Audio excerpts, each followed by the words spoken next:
Alright guys, stick around till the end of the video. I have some shocking pictures to show you.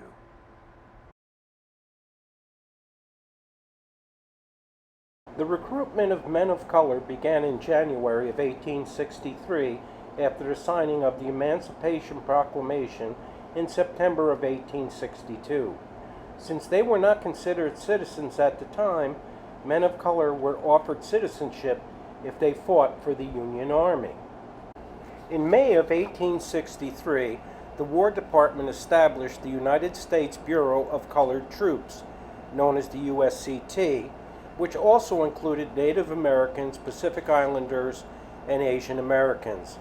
But still it remained that the vast majority of these recruits were African American. There was over 170 regiments made up of men of color.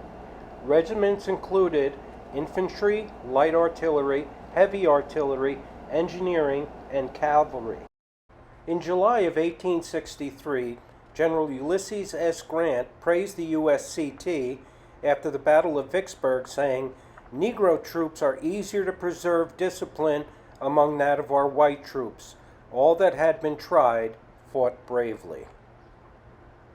Although men of color fought bravely and honorably, they were still not permitted to be buried in white cemeteries. Charles C. Vincent, United States Colored Infantry, Company D, is one of those that is buried in Pine Brook Cemetery. Today, Pine Brook Cemetery remains as a testament that there is still much more to be done to achieve equality. Okay, you can see my car way off in the distance down there. The older part of the cemetery is down in that direction. We're going to follow the path all the way down there. All right, so let me get back to you. Pretty nice around here, actually.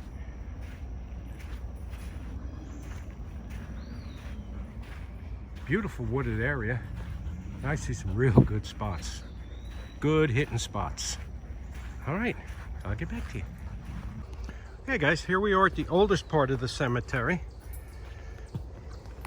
Now these are after 1880 or 1852, but I have one that's Civil War that I saw. I want to bring you around to that. But you can see how spaced out it is. Not real organized, so it wasn't apparent. Put them where you thought was the best spot. Coming up to these here, I just want to show you this one headstone.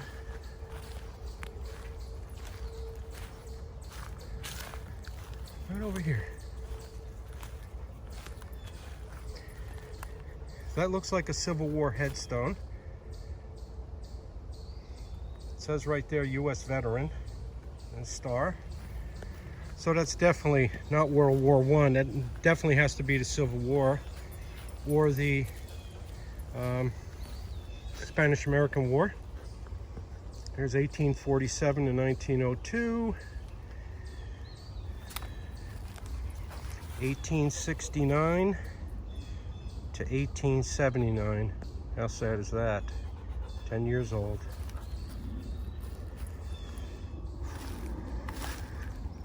Look at this little one. Let's see. I don't know, Danny. Somebody's blocking it out. But it doesn't appear to have any markings on it. No, not at all. It's just a plain stone. All right, let me get to some other interesting spots in here and I'll get back to you. What I'm finding pretty creepy in this spot anyway, you could see the depressions. I don't know if you could see it on the camera, but there's a big depression in front of this headstone. Let me see if I could zoom in to make it a little better. It's right here. A big depression that goes around like that. That's a little unnerving because I guess the grave site or the coffin may have collapsed and the dirt around it may have collapsed. All right, so here's an older spot.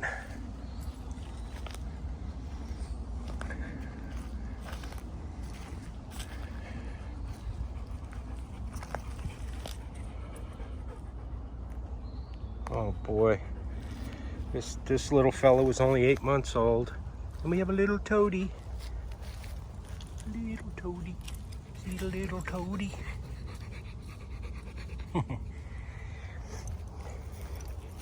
Hey, boy.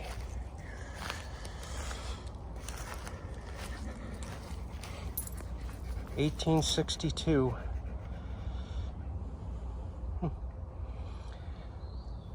There's some Civil War headstones here. There's another there. 19th Regiment? I don't know. I can't read that. It says 19th something on there. But as you know, a lot of people from New Jersey, a lot of men fought in the Civil War. And they said actually there's some slaves in here too from that time. Whether they fought, I don't know.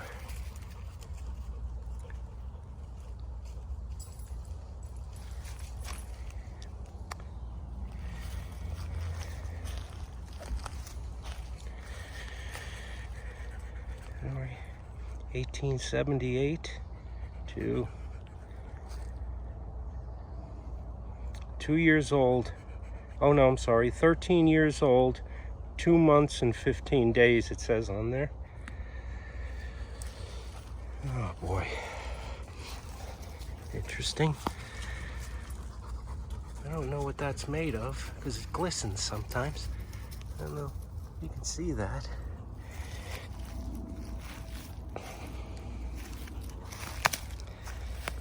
Yeah, these are very, very small headstones. Very difficult to see. They look like they're made of sandstone actually, and that's probably why they wore out so quickly and so badly. Oh boy.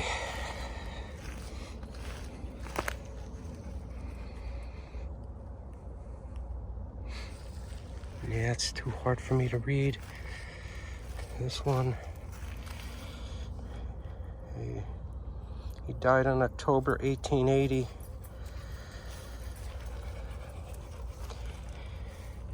He was 38 at least. I'm not saying much. And some family plots here.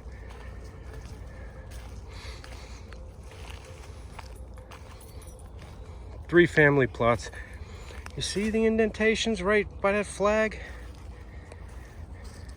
In front of this flag, there's another big indentation.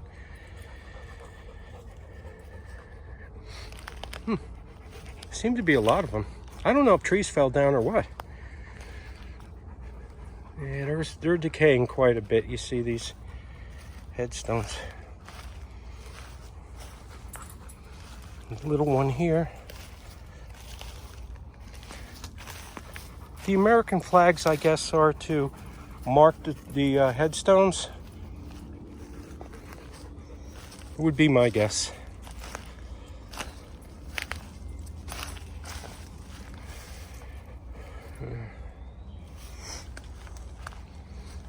Another family plot. There's one more. Some headstones are falling down. Some are buried so deeply there's no way I could read them. 3/4 of what it may say on there is underground now. What's interesting is there's a house right there. That's a brand new house. All right. So this is our famous cemetery, our local cemetery that dates back to the 1850s. And I hope you enjoyed the little walk. I will be coming back here again, like I said, in the fall and the winter, because I think, and there's a lot of speculation about dump sites around graveyards. Okay, so we're gonna head on home. I went back the same night to snap some pictures.